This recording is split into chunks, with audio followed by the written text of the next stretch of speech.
Game time tuonavyo sisi. Inavyoonekana ubingwa wa La Liga msimu huu umeenda Catalonia kwa namna ilivyoonekana mpaka sasa. Madrid wanadondosha point kizembe sana. Ni kama vile wanawasaidia Barcelona kuchukua ubingwa vile. Sasa hivi Barca wenyewe wako na confidence hali ya juu sana. Yaani wanaiona kabisa kombe lile pale unaenda kuchukua. Game time tuonavyo sisi. Yes, ni weekend nyingine tena ya Game Time ya Dimbani Connect. Karibu mtazamaji wa Game Time, tukupe habari ambazo zinaenda kujiri weekend hii kwenye mechi mbalimbali ambazo zinakwenda kuchezwa barani Ulaya. Jina langu ni Andrea Masawe. Nipo na Skill Sensei pamoja na Mswahili hapa. Tupo tayari kwa ajili ya kukupa yale yote ambayo yanaenda kujiri kwenye ligi 5 bora barani Ulaya. Kumbuka, England ama Uingereza, mbio za ubingwa zimepamba moto kweli kweli. Kule La Liga Hispania, Barcelona moto wake hauzimiki kabisa. Bayern Munich anaumiza kweli kweli, lakini kule AC Milan, Inter Milan, Como bado anauwasha moto kweli kweli. Tumeandaa nondo kweli kweli ambazo tutakupa kwa zinazohusu ligi hizi bora barani Ulaya. Bana, mpo vizuri? Vizuri, mtatuka vizuri. Mambo yanakwenda vizuri kabisa. Mambo yanakwenda vizuri. Timu zenu zina gombania ubingwa ama zina jinusuru zishuke daraja ama zinang'ania top 4 ama nafasi ya kucheza vikombe vikubwa barani Ulaya msimu ujao? Tuanze kwa upande wa nani? Timu zenu, upande wako. Labda niseme kwanza Arsenal tayari imeshajihakikishia kucheza UEFA Champions League kwa sababu haina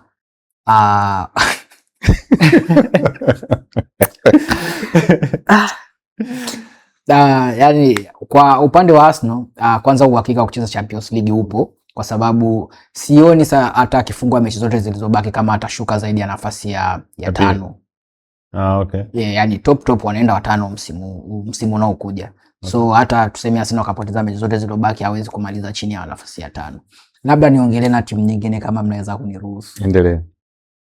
Chelsea. Ana kila sababu ya kutoshiriki usiku wa mabingwa. Sio tu kwa sababu ni dhaifu, pia anapokwenda sidhani kama anaenda kutoa upinzani wowote. Na mechi zilizobaki sioni pia akiwa na uwezo wa kushinda at least mechi 3 ili aweze kuingia ndani ya top 5. Labda kwa Man U ni kuachie. Nani sasa mwongelee Man U, mwongelee Chelsea? Mwongelee Man U. Chana Chelsea. Mpambano bado unaendelea wa kutafuta usiku wa mabingwa, lakini mguu mmoja uko ndani tayari. Naamini United watacheza ligi ya mabingwa barani Ulaya. Bwana, yes, Chelsea tupo kwenye finali ya FA Cup dhidi ya Manchester City. Nishangaa asiseme. Ya sana. Na najua kama ulifuatilia season ambazo zimepita, episode ambazo zimepita, kuna watu walijimaliza hapa. Walijimaliza wakasema Chelsea hawezi kuingia finali yoyote msimu huu. Sasa tunaenda kucheza finali dhidi ya Manchester City na naamini tunakwenda kuangusha mbuyu this year. Kwa hiyo nafasi ya kucheza Europa League nadhani ipo wazi kabisa. FA Cup itakwenda pale darajani. Kama uamini basi tusubiri muda utaongea. Naamini hata wewe mwenyewe uamini maneno yako. Hapana, mimi najiamini. Ndio maana nikwambia Chelsea inakwenda finali. Naenda kuchukua. Alikuwa anatumiza ni Rosenia. Kaondoka. Sasa hivi walau wachezaji sasa hivi wanajitoa kidogo. Au si? Yeah. Sawa. Tunakwenda kucheki mchezo ya Jumamosi. Jumamosi mechi nyingi zinachezwa barani Ulaya. Kubwa zaidi ni mechi ya Arsenal dhidi ya Fulham. Arsenal tunamwangalia kama mtu ambaye ana mbio za ubingwa, lakini pia Fulham City mchekea pale Uingereza. Arsenal akikutana na timu aina ya Fulham unakuwa na wasiwasi wa kupoteza alama ama kutokushinda kwa margin kubwa sana ya magoli. Tumeona mechi iliyopita dhidi ya Newcastle United, I think 1-0. Kipindi cha kwanza dakika ya 9 goli limepatikana mpaka dakika 90, goli moja limedumu, na ni timu ambayo ipo kwenye mbio za ubingwa. Sasa mnaishi kwa wasiwasi sana Sensei. Nini tatizo ndani ya Arsenal, na mechi ya Fulham mkienda kwa staili hii unaona mkitoboa? Kwanza Fulham na Arsenal haijawahi kuwa game nyepesi kwa sababu ni derby. Ukiangalia mechi 6 za nyuma kati ya Arsenal na Fulham, Arsenal hajawahi kushinda kwa margin ya zaidi ya goli 2. Game inaishaga 2-2, 2-1, 1-0, 0-0, 1-1. So kwenye span hiyo unaona kabisa derby hiyo huaga ina upinzani mkubwa kwenye swala zima la kupata mzigo wa magoli. So haitakuwa rahisi kwa sababu last week Arsenal ameshinda goli 1-0 dhidi ya Newcastle na Fulham ameshinda goli 1-0 dhidi ya Aston Villa. Na nilikuwa ni mechi ngumu kabisa kwa Fulham na Arsenal ilikuwa ni mechi ngumu. Lakini cha kushangaza ukiangalia mwenendo wa kutafuta EPL kwa Arsenal inakuwa ina mzigo na fatiki inazidi kuwa kubwa kwa wachezaji. Sio tu unaona miili imechoka, hadi unaona mentally wachezaji wako exhausted kwa sababu labda mzigo waliobebeshwa ni mkubwa kuliko uwezo wao, lakini kwa sababu umesha sign kutumikia ile badge, hakuna namna yote, ni kucheza mpaka tone lako la mwisho la damu. So na kwenda kuiangalia mechi hiyo kama kiwango kingine cha kutengeneza maturity kwa wachezaji wa Arsenal na kocha Mikel Arteta, kwa sababu ili uendelee vitu vigumu lazima upitie vitu vigumu, kwa sababu hakuna huruma kwenye malezi. Ni lazima ukujike ili uweze kupata mafanikio. So hiyo game Arsenal wana kila sababu ya kushinda, kwa sababu kwanza utaenda kumpelekea pressure Manchester City, kwa sababu yeye Arsenal anacheza mechi 2 kwanza, kama alivyocheza na Newcastle atakwenda kucheza tena na Fulham, alafu Manchester City atakwenda kucheza Jumatatu away against Everton. So City anakwenda kule tayari ana gap tena la point 6. Anakwenda kucheza na Everton tayari. Kama Arsenal atashinda mechi yake ya Jumamosi, atakuwa yeye pressure iko kwake, kwa sababu tayari Arsenal atakuwa amemzidi point 6. Lakini kwa mentality monsters kama Manchester City, lolote linaweza kutokea, hasa anapokuwa anajaribu kutafuta ubingwa. Tukirudi kwenye game kati ya Fulham na Arsenal, so tactically sioni kikiwa kuna mabadiliko makubwa kwa Arsenal kama alivyo approach game against Newcastle, kwa sababu sasa hivi kama ukitaka watu wa outrun wapinzani wao ili uweze kupata matokeo, unacheza na Fulham ambao hana la kupoteza. Anachotaka yeye ni kusalia kwenye ligi, so anaweza akaamua tu kuharibu mfumo mzima wa ubingwa kwa kukaa nyuma, kucheza low block, au na yeye kuamua kucheza, kwa sababu ukicheza ukiwa na pressure unatafuta kila pasi iwe complete au iwe perfect, na the moment unatafuta perfection kwenye mechi, na ndo the moment ambao unatengeneza errors nyingi, kwa sababu sehemu ya kupiga risk pasi utaacha ili upige pasi sehemu ambayo ni sahihi. Ikinaswa mtu akitibua, mnakuwa tayari wote mko out of shape, so mnaweza mkaconcede goal. Ni mechi ambayo tutegemee tena mechi ngumu, tutegemea Arsenal ile ambao haichezi mpira unaovutia, lakini mwisho wa siku wanajitahidi kupata matokeo. Bwana, mechi ya Arsenal dhidi ya Fulham itachezwa majira ya 1:30 usiku, lakini mechi za mapema kabisa, Brentford atakuwa uwanjani dhidi ya West Ham United majira ya 11 jioni. Newcastle United atakuwa uwanjani majira ya 11 dhidi ya Brighton, lakini Wolves atakuwa uwanjani dhidi ya Sunderland majira ya 11 jioni. Ukiachana mechi hizo, tunaenda pale La Liga mbio za ubingwa kiukweli za moto kweli hivi sasa. FC Barcelona amebakiza point 6 tu atangaze ubingwa, anacheza dhidi ya Osasuna.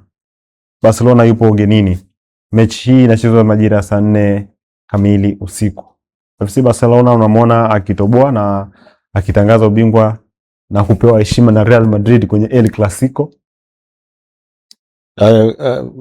Kwa namna inavyoonekana ubingwa wa La Liga msimu huu umeenda Catalonia. Kwa namna ilivyoonekana paka sasa. Madrid wanadondosha point kizembe sana. Ni kama vile wanawasaidia Barcelona kuchukua ubingwa vile.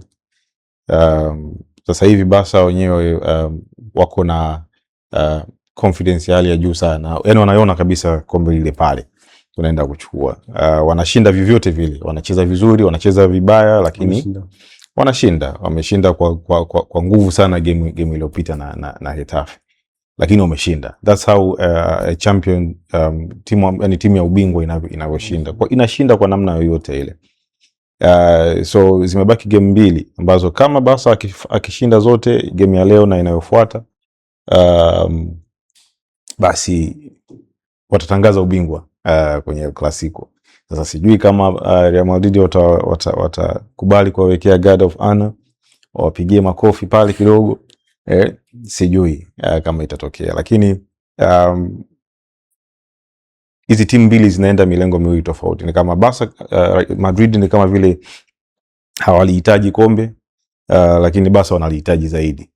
Kwa hiyo kama Madrid akishinda hizi game mbili, basi Madrid akipoteza hata game moja, ina maana story inakuwa imeishia hapo. So nadhani msimu huu japo Barca hawajabeba kombe, lakini ni msimu ambao nadhani tayari ishaandikwa kwamba Barcelona ni bingwa wa La Liga. Kwa hiyo sioni mahali popote, sioni maajabu yoyote ambayo Madrid anaweza kuyafanya yakatokea katika La Liga yeye kuchukua ubingwa. So nadhani hii imeisha. Wajipange tu na msimu unaofuata. Ni sehemu gani ambayo Barcelona wamemzidi zaidi Real Madrid? Ni misimu miwili mfululizo Real Madrid anapoteza ubingwa. Na nikiangalia mechi ijayo ya Real Madrid anacheza dhidi ya Espanyol na atakuwa ugenini pia Real Madrid. Jina la lote la Espanyol wanaitwa Espanyol Barcelona. Yes, wanatoka Catalonia. Wanatoka Catalonia. Sasa unaona hiyo game ni jinsi gani tena itaenda kuwa ngumu, lakini kwa sababu kwa mtazamo wangu, lakini Madrid inakuwa ina tatizo kama wanakuwa na wale 5 stars players wote wakiwa kwenye pitch. Wakiclick kila kitu kinaenda sawa. Wasipoclick wote wanakuwa wanafarakana. So kwa ubaya Kylian Mbappe amepata majeraha ambayo yanaweza kumweka nje kwa takriban mwezi plus. So huenda ikawa ni msaada kwa Madrid, kwa sababu wakiwa wale mafahali wawili pale juu kuna ile individual imbalance, kwa sababu kila mmoja anataka aonyeshe yeye ndo mwenye beji zaidi ya Galacticos zaidi ya mwingine. Kila mmoja anataka kuonyesha yeye ndo anataka kuipa Madrid matokeo kuliko mwingine. So ule mvutano wa kushindana kila mmoja aondoke na chochote, nafikiri pia kinakwamisha matokeo stahiki ya Real Madrid. So labda tuone Madrid mpya ambayo anaweza akamintroduce labda Vini kukaa katikati, au akatokea pembeni katikati akacheza Adagula kama false 9 and everything. So labda tutaiona Madrid yenye mlengo tofauti baada ya Kylian Mbappe kupata majeraha. Na kingine, Barcelona ndo kombe pekee ambao anaweza kulishika msimu huu na yuko step 2 away kulichukua. Sidhani kama ulivyosema Madrid anaweza kapull magic unless ni Mungu mwenyewe amue kwamba Barcelona achukue kombe msimu huu. Lakini kwa point 11 kukapitalize kwenye game 5 zilizobaki yanahitajika maajabu kweli. Na wewe una match naye, means inabidi ukamfunge na yeye apoteze zilizobaki ili Madrid achukue ubingwa. Kwa hiyo kimahesabu yanawezekanika, lakini in reality kuna kaugumu sana ukizingatia na kocha kidogo sio mzoefu wa kufanya comeback kama hizi, manake na yeye ni amateur kwa timu alopewa. So ingekuwa Flick ungeweza kuwa na doubt kidogo, anaweza akapindua meza, lakini kwa Arbeloa sioni hilo likitokea. Kwa hiyo inawezekana Real Madrid pia inaathirika kuwepo kwa Arbeloa pale. Kwa mtazamo wangu nahisi ni moja kwa moja, kwa sababu kwa resources ulizokuwa nazo, alafu kila kukicha unaenda kuteseka kwa Elche, unaenda kuteseka kwa Osasuna, unateseka kwa Real Betis, though hiyo inaweza kuwa ni derby, lakini hakuna excuse kwa mchezaji mmoja. Yes, ni kikubwa sana. Bwana, mchezo mwingine ya Jumamosi pale La Liga, Valencia atakuwa uwanjani majira saa 9 alasiri kucheza dhidi ya Levante. Valencia dhidi ya Atletico Madrid majira saa 11:15. Deportivo Alaves dhidi ya Atletico Club majira saa 1:30 usiku. Osasuna dhidi ya FC Barcelona majira saa 4 kamili usiku. Pale Italia, Udinese dhidi ya Torino majira saa 10 kamili jioni. Como dhidi ya Napoli majira saa 1 kamili usiku. Atalanta dhidi ya Genoa majira saa 3:45 usiku. Bana, siku ya Jumapili kuna mechi kubwa kweli kweli ambayo inachezwa pale Old Trafford, Manchester United dhidi ya Liverpool. Moja kati ya mchezo ambao ni big match this weekend. Mechi ambayo ni kubwa weekend hii ni mechi ya Manchester United dhidi ya Liverpool. Hao wote walikuwa ni maji kubwa, maji kujaa, lakini sasa hivi wote wanaonekana wamejipata. Nani ana nafasi zaidi ya kumsumbua mwenzake kuibuka na ushindi, kwa sababu ukiangalia timu zote hizi zina mchezaji mmoja mmoja ambaye anaweza akaamulia matokeo. Nani zaidi unampa nafasi ya kuibuka na ushindi kwenye mchezo huu? Yaani kwa namna moja au nyingine mimi sijali au chao itakavyokuwa, kwa sababu sijali. Yani impact yao ni ndogo sana kwenye mbio za ubingwa, lakini impact yao ni kubwa sana kwenye mbio za kucheza UEFA, kwa sababu Man U ni ngumu kuadmit, lakini Man U imebadilika sana, na sio tu imebadilika kwenye game ndogo. Man U imebadilika sana kwenye game kubwa. Nafikiri mara ya mwisho kufungwa game kubwa Man U kuna kamda, kwa sababu kapiga Chelsea, kapiga Arsenal, kapiga Man City, kapiga Liverpool mwenyewe. Nafikiri hichi anachoenda kukifanya sasa hivi OT itakuwa ni double kwa mara ya kwanza baada ya misimu mingi sana kwenda kumfunga Liverpool nje ndani. Liverpool siwezi kusema amejipata, hasa kwa sababu hata watu wanayekutana nao kwa kaliba ya Liverpool ni mechi za kushinda. So at least hapa katikati angekutana na mtu mwenye level yake alafu akapata matokeo, ningeweza kusema Liverpool amejipata, tofauti na Man U amepiga vigogo recently hapa. Liverpool juzi tu kakutana na Man City kala chuma 4, kwa hiyo unaona jinsi gani bado msuli wake haujakaza. So kwa upande huo nahisi kama Man U game haitakuwa nyepesi, lakini nafikiri Man U ana uwezo mkubwa wa kupata matokeo pale OT kuliko Liverpool kumfunga. Bwana, Manchester yako dhidi ya Liverpool. Kwenye hizi mbio za kuna utofauti tu ya point 3 kati ya United na Liverpool. Lakini pia kuna kati ya United na Aston Villa ni point sawa ya 58 kwa 58. Kwa hiyo unadhani unaweza ukaona kuteleza kidogo unaweza kukutoa kabisa katika hizo nafasi 3 hapo kwa kushusha chini. Wote mna 58 wote watatu. 55 Liverpool. Liverpool kashinda juzi. Ameshinda juzi. Ana 58. So slip kidogo tu hapo, ina maana mtu unakuwa wa chini ya wenzio. Nachoweza kusema nawashukuru Aston Villa kwa sababu Aston Villa wamecheza nusu msimu. Sikuwa ninawaza ile Aston Villa ambayo ilikuwa imezidi United point 12.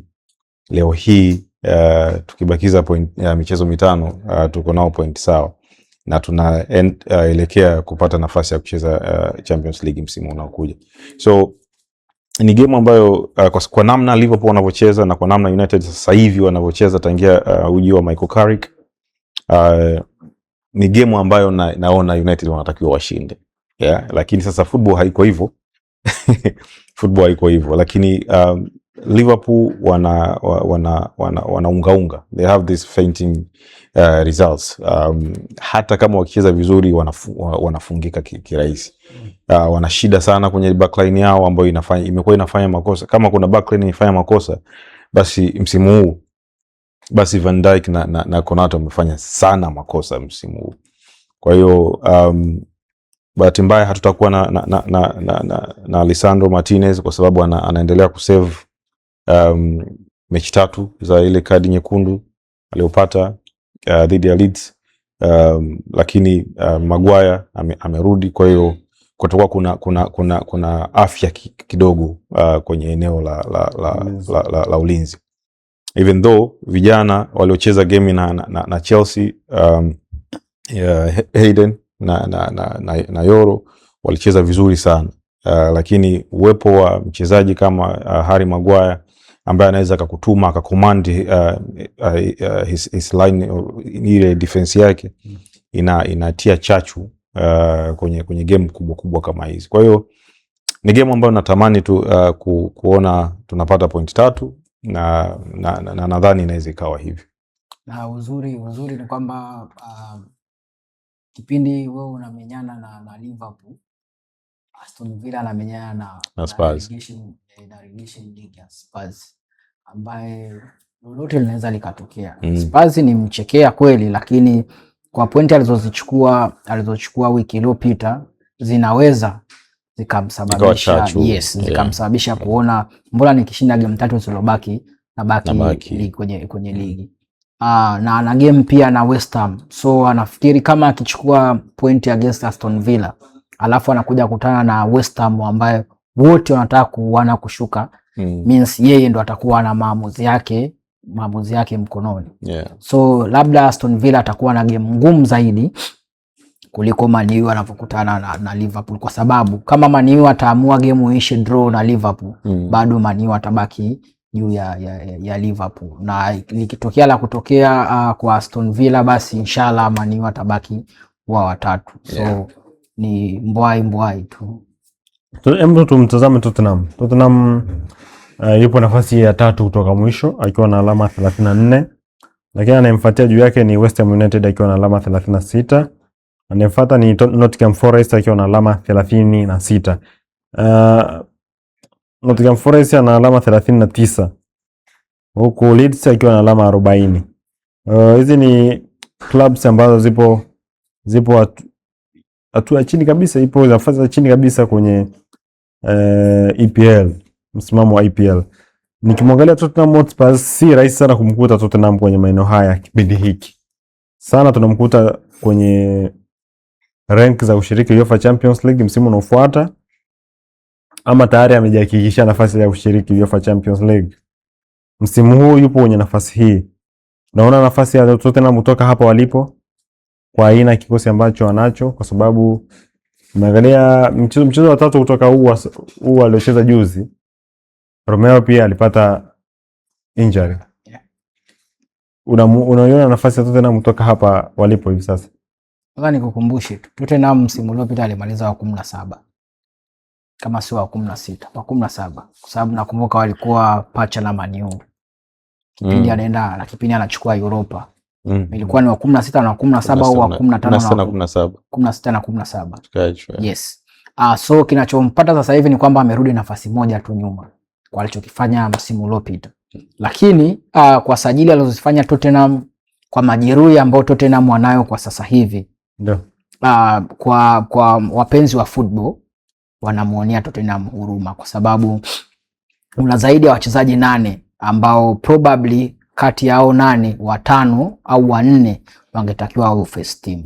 Kwa mfano mtu kama Kulusevski, mtu kama Kudus, mtu kama Maddison, au wote ni wachezaji ambao wana breakthrough kwenye first 11 na wanaweza wakakupa matokeo.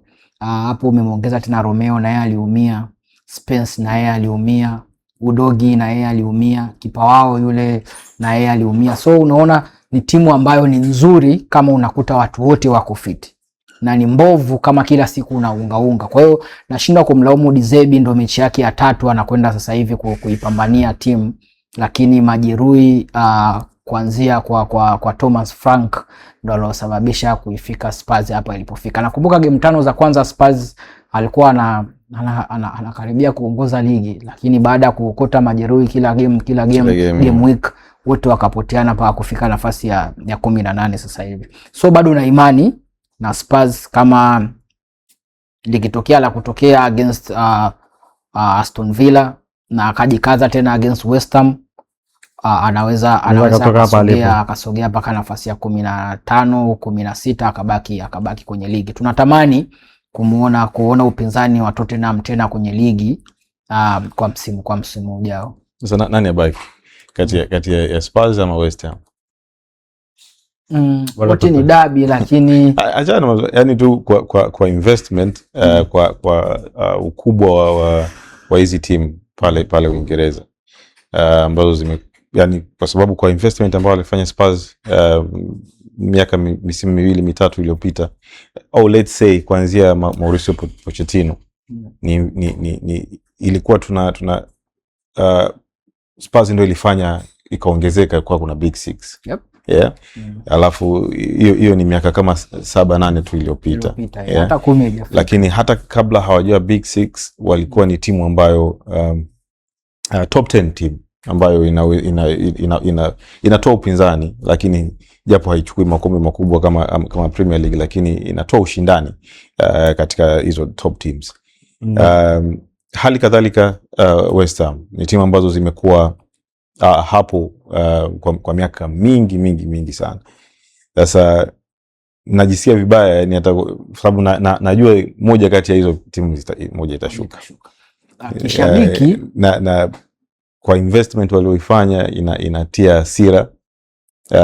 Unaweza kusema bora washuke au wawili Burnley na Wolves, lakini haiwezekani. Sababu tayari watu wawili wameshashuka. Burnley na Wolves tayari. Wolves inabaki nafasi moja ambao ndo wao wanataka wauane kuigombania nafasi.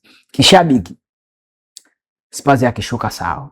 Kishabiki. Yes. Lakini kifootball ningependa kumuona Spurs akiendelea kubaki ligi kuu, kwa sababu huwezi kuja kumuona West Ham wanagombania kwenda Champions League.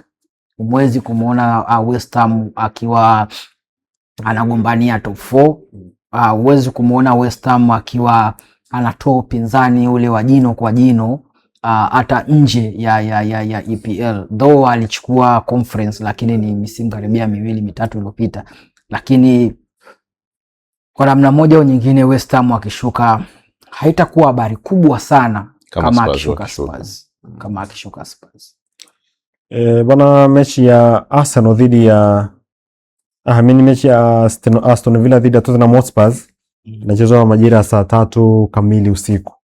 Majira saa 11:30 mapema kabisa, Manchester United atakuwa pale OT akiwakaribisha Liverpool, lakini Bournemouth atakuwa uwanjani dhidi ya Crystal Palace mapema kabisa saa 10 jioni. Mechi nyingine za Italia pale Bologna dhidi ya Cagliari majira saa 7:30 mchana. Sassuolo dhidi ya AC Milan majira saa 10 jioni. Juventus dhidi ya Hellas Verona majira saa 1 kamili usiku. Inter Milan dhidi ya Parma, hii ni majira saa 3:45 usiku. Hiyo ni michezo ya siku ya Jumapili pale nchini Italia. Kwenye ligi kuu nchini Italia kuna mechi hizo hapo. Tutazame mechi nyingine. Mechi ya Everton dhidi ya Manchester City. Manchester City yupo ugenini dhidi ya Everton. Mechi ngumu kwa Pep, lakini hapataki tabu sana akikutana na Everton.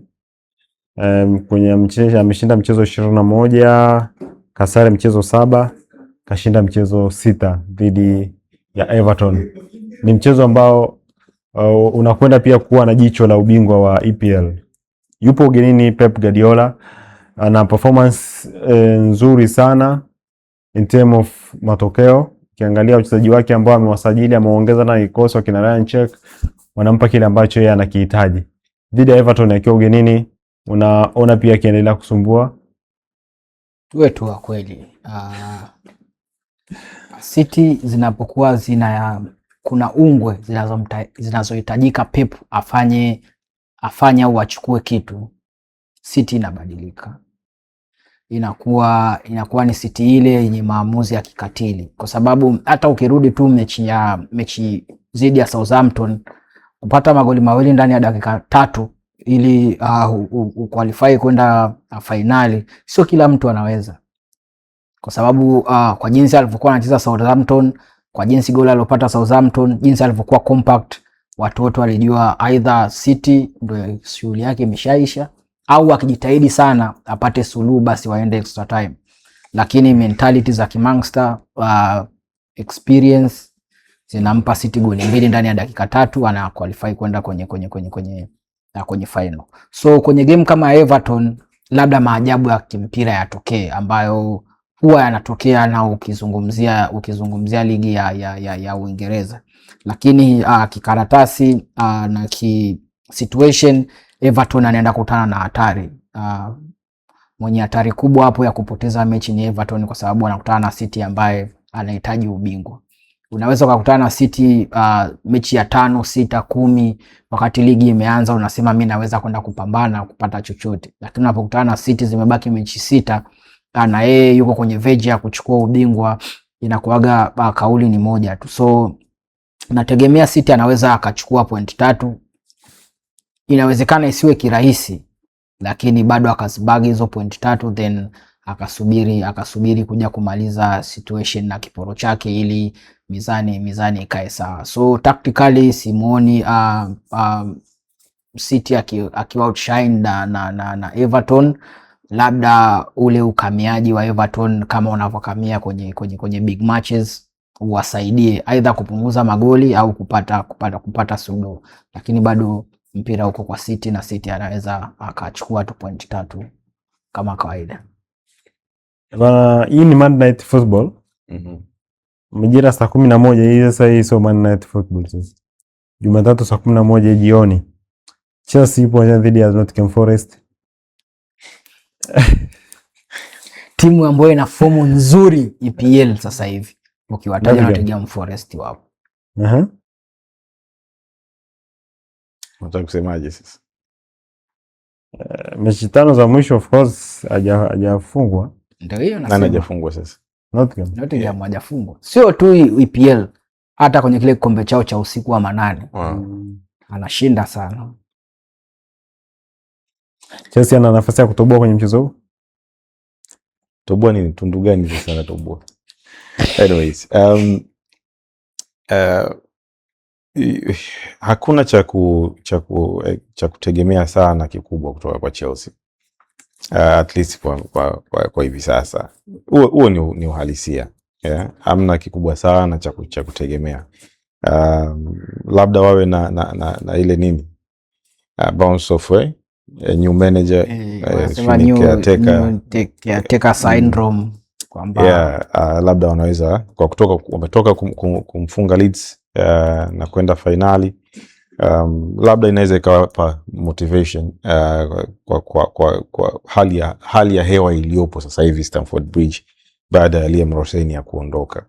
So labda inaweza ikawa chachu ya wao kufanya vizuri, lakini si game rahisi kwao na sitegemei makubwa yoyote kutoka kwao katika game hiyo. Na bwana, Chelsea kabakiza game dhidi ya Liverpool, Manchester City, Tottenham Hotspur na Sunderland.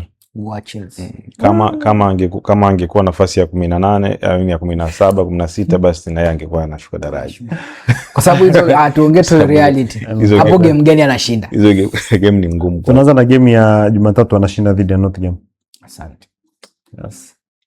Na Man City huyu tunaweza tukagawana vipindi tu, akanipiga kwenye ligi. Mimi nikaenda kumfunga kwenye finali ya FA. Sawa. Hamna shida. Tuwape watu fedha. Tuamini kwa sababu tunajua kilichokitupata sisi. Tulipigwa finali tukapigwa kwenye ligi na tuna timu nzuri. Wewe sasa. Hapa tuwape watu fedha bwana. Tukawapa watu fedha kwenye mechi 5 za wiki hii. Tunaanza na game ya Arsenal dhidi ya Fulham. Ampe Arsenal washinde suluhu, double chance. Over 1.5. Yes. Manchester United dhidi ya Liverpool. Over 1.5. United yashinde au suluhu. Mechi ya Osasuna dhidi ya Barcelona. Barcelona afunge goli 2. Straight win, ashinde tu. Como Napoli. Over 1.5. Under 3.5. Chelsea Nottingham Forest over 1.5. Mpe Nottingham Forest ashinde apate goli moja. Apate goli moja tu. Mm. Bwana, hiyo ni fedha ambayo imetolewa na Skill Sensei pamoja na Mswahili hapa. Mimi leo sitoi fedha, nawaachia meza ya Game Time ya Skill Sensei pamoja na Mswahili. Nadhani fedha zao zinatosha kabisa kukufanya wewe upate fedha, upate mtaji wa kuweka bet winner pale na mambo yako yakaenda vizuri kabisa.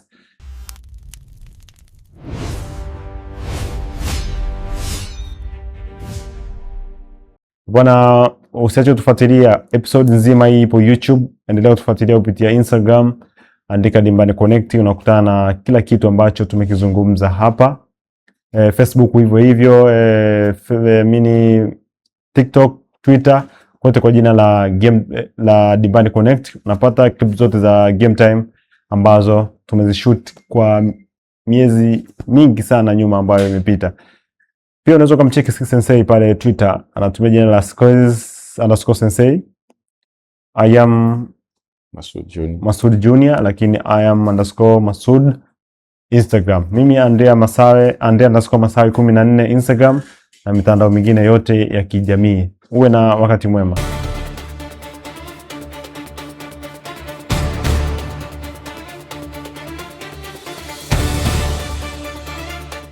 Game Time tunavyo sisi.